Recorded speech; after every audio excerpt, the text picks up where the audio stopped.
Hello friend, સ્વાગત છે તમારું મારી યુટ્યુબ ચેનલ ધર્મિષ્ઠાની રસોઈમાં। આજે આપણે બનાવીશું ટમેટાના એકદમ ટેસ્ટી ભજીયા। જો તમે ટમેટાના ભજીયા ન બનાવ્યા હોય તો એકવાર આ રેસીપીથી જરૂરથી બનાવીને ટ્રાય કરજો। એકદમ ટેસ્ટી ભજીયા બનીને તૈયાર થાય છે, જેના માટે આપણે ચણાનો લોટ લીધેલો છે, જે આપણે 1 કપ લીધેલો છે, જેને આપણે આ રીતે ચાળી લેશું। તેની જગ્યાએ તમે બેસન પણ ઉપયોગ કરી શકો છો। તો આ રીતે ચાળીને લેવાથી તેમાં ગાંઠા નહીં રહે અને એકદમ સરસ આપણું બેટર છે તે સ્મૂથ બનીને તૈયાર થશે। જેથી આપણે આ રીતે થોડો બધું જ લોટ ઉમેરી અને ચાળી લેશું। તો ચોમાસાની સિઝન સ્ટાર્ટ થઈ રહી છે, તો તમે પણ આ રીતે ટમેટાના ભજીયા બનાવીને ટ્રાય કરજો અને તમને આ રેસીપી કેવી લાગી તે કોમેન્ટમાં જરૂરથી જણાવજો। તો આપણે ટેસ્ટ મુજબ તેમાં મીઠું ઉમેરી દઈશું અને ત્યારબાદ આપણે 1/4 ચમચી જેટલા અજમા લીધેલા છે, જેને આ રીતે હાથની મદદથી એકદમ સરસ મસળીને ઉમેરી દઈશું। આ રીતે મસળીને ઉમેરવાથી તેની ફ્લેવર છે તે એકદમ સરસ ભજીયામાં આવે છે, તો તે જરૂરથી ઉમેરવું। ત્યારબાદ આપણે તેમાં ચપટી જેટલો કાળા મરીનો પાવડર ઉમેરી દઈશું અને એકદમ સરસ આપણે લોટ સાથે બધી જ વસ્તુને મિક્સ કરી લેશું। તો સાંજના સમયે આ ભજીયા છે તે એકવાર તમે બનાવીને ટ્રાય કરજો, ખૂબ જ ટેસ્ટી બનીને તૈયાર થાય છે। ત્યારબાદ આપણે તેમાં ચપટી જેટલી હિંગ ઉમેરી દઈશું, જેથી આપણને પચવામાં પણ સહેલા રહે। અને હવે આપણે પાણી ઉમેરતા જઈ અને એકદમ સરસ સ્મૂથ બેટર તૈયાર કરવાનું છે। તો આ રીતે આપણે એકસાથે પાણી ઉમેરવાનું નથી, આ રીતે થોડું પાણી ઉમેરતા જઈ અને આપણે બેટર તૈયાર કરવાનું છે। તો નહીં વધારે પડતું પતલું કે નહીં એકદમ ઘાટું, એ રીતનું આપણે બેટર બનાવીને તૈયાર કરવાનું છે। તો આ રીતે આપણે પાણી ઉમેરતા જશું અને મિક્સ કરતા જશું, તો એકદમ ઇઝીલી આપણા ભજીયા છે તે બનીને તૈયાર થઈ જાય છે। તો આ રીતનું આપણે સ્મૂથ બેટર તૈયાર કરી લેવાનું છે। તમે જોઈ શકો છો આ રીતની આપણે કન્સિસ્ટન્સી રાખવાની છે બેટરની। હવે આપણે તેને ઢાંકી અને રેસ્ટ થવા દેશી, જેથી સેટ થઈ જાય। ત્યાં સુધીમાં આપણે ચટપટી ચટણી બનાવવા માટે ફુદીનાના થોડા પાન લીધેલા છે, તેને આપણે મિક્સર જારમાં ઉમેરી દઈશું। ત્યારબાદ આપણે થોડા દાળખા સહિત આ રીતે લીલા ધાણા લીધેલા છે, તેને પણ ઉમેરી દઈશું। તેની સાથે એક લીલું તીખું મરચું લીધેલું છે, જે તમે તમારા ટેસ્ટ મુજબ વધારે ઓછું તમે તીખાશ તમારે જેટલી પસંદ હોય તે પ્રમાણે કરી શકો। અને આપણે 4 લસણની કળી લીધેલી છે અને ત્યારબાદ આપણે એક નાની વાટકી જેટલા આપણે ગાંઠિયા લીધેલા છે તે ઉમેરી દઈશું। તેની જગ્યાએ કોઈ પણ ફરસાણ તમે લઈ શકો। ત્યારબાદ ટેસ્ટ મુજબ આપણે મીઠું ઉમેરી દઈશું અને ત્યારબાદ આપણે તેમાં 1/4 ચમચી જેટલું જીરું ઉમેરી દઈશું, આખું જીરું।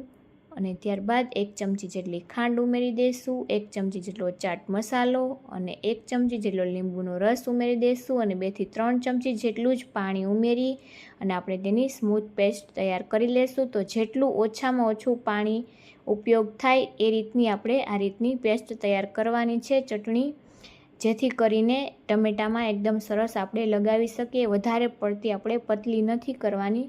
તો આ રીતે આપણે તેને બાઉલમાં લઈ ત્યારબાદ આપણે આ રીતે 2 નંગ ટમેટાં લીધેલા છે। ટમેટાં છે તે આ રીતના કઠણ જ લેવાના છે અને તેને આપણે આ રીતે સ્લાઇસમાં કટ કરી લેશું।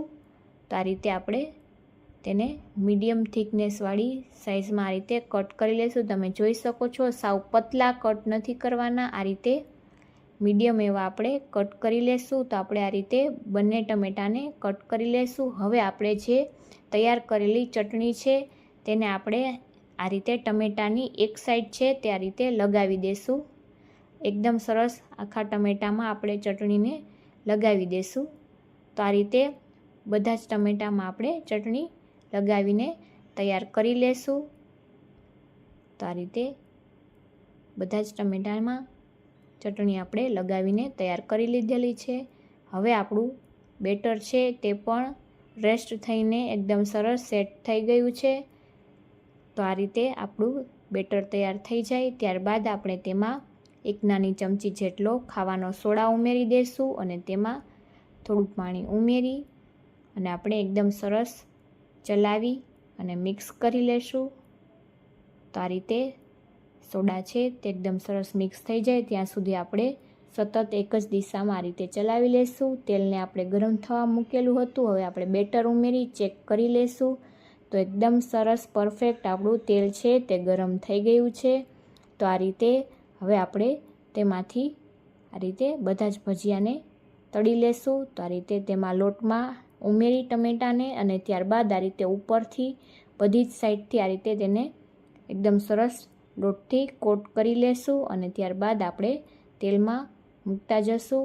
તો આ રીતે બીજા ટમેટાને પણ ઉમેરી અને તેને પણ ઉપરથી આ રીતે લોટથી કવર કરતા જશું અને તેલમાં ઉમેરતા જશું. તો આ રીતે એકવારમાં આપણે બધા જ ભજીયાને આ રીતે ઉમેરીને તળવાના છે. આપણે ડબલ ફ્રાય કરીને આપણે તળવાના છે, જેથી કરીને એકદમ સરસ ક્રિસ્પી છે તે આપણા ભજીયા બનીને તૈયાર થઈ જાય. તો આ રીતે ઉપર આવી જાય ત્યારબાદ આપણે તેની સાઈડ ચેન્જ કરી અને બંને સાઈડથી આપણે 5 મિનિટ જેવું તેને તળીને લઈ લેવાના છે. તો એકદમ સરસ આપણા ભજીયા છે તે બનીને તૈયાર થઈ જશે.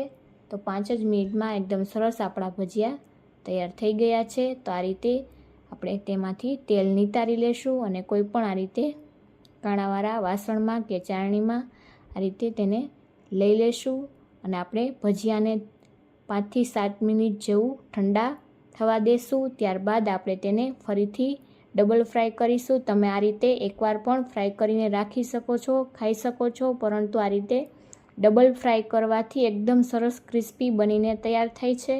તો આ રીતે 5 મિનિટ જેવું આપણે તેને રેસ્ટ થવા દીધેલું. ત્યારબાદ આપણે ફરીથી ભજીયાને ઉમેરી દઈશું અને તેને ફ્રાય કરી લેશું. તો આ રીતે આપણે ઉમેરી તેની સાથે આપણે થોડા મરચાંને પણ ઉમેરી અને તેને પણ આપણે તળી લેશું. તો આ રીતે જારાથી આપણે તેને પણ આ રીતે છાંટા ન ઉડે એ રીતે ઉમેરી અને તેને પણ આપણે તળી લેશું.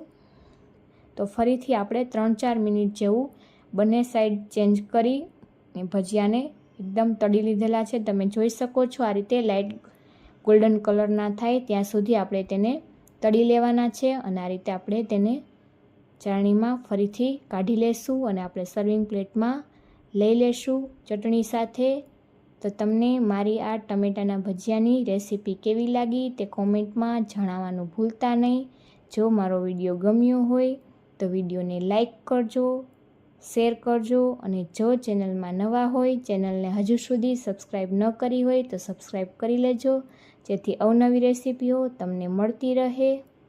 મળીશું નવી રેસીપી સાથે. Thank you.